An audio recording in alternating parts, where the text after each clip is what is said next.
अशेष धन्यवाद सांसद महोदय। दृढ़ दृष्टिकोण संपन्न दूरदर्शी और नूतन चिंताधारा थिबा माननीय मंत्री महोदय जहाँकर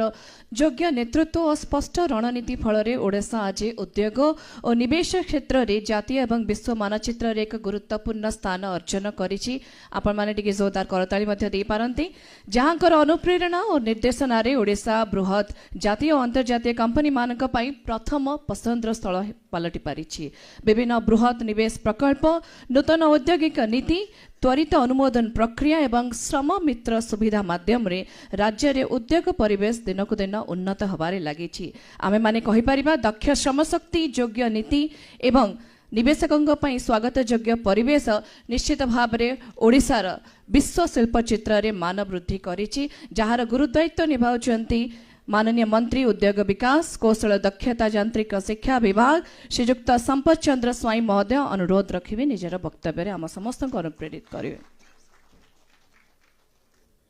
आज पूर्वोदय स्टार्टअप संगम 2025 रो जो कार्यक्रम आयोजन करा जायछि, ये कार्यक्रम रे आम सहित मंचरे आज मुख्य अतिथि भाव जे उपस्थित अछंती आपण मानकर समस्तंकर प्रिय मान्यवर मंत्री कोऑपरेशन टेक्सटाइल एंड हैंडीक्राफ्ट विभाग रो मंत्री श्री प्रदीप बड़ सामंत महाशय,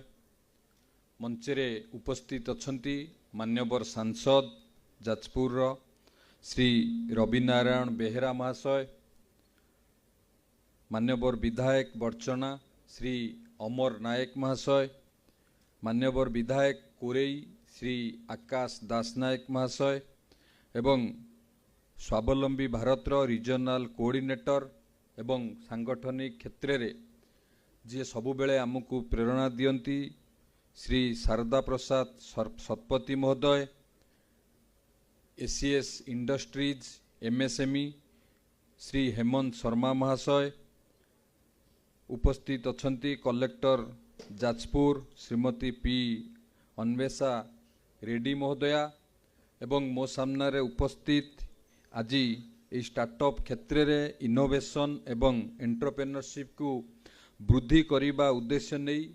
स्टार्टअप ओडिशा एवं एमएसएमई विभाग पक्षरु आज जो कार्यक्रम आयोजन करा जाउची एई कर्मशाला रे incubators, startups, venture capitalist, industry leaders, academia, entrepreneurs एवं अन्यान्य स्टेक होल्डर्स मानक सह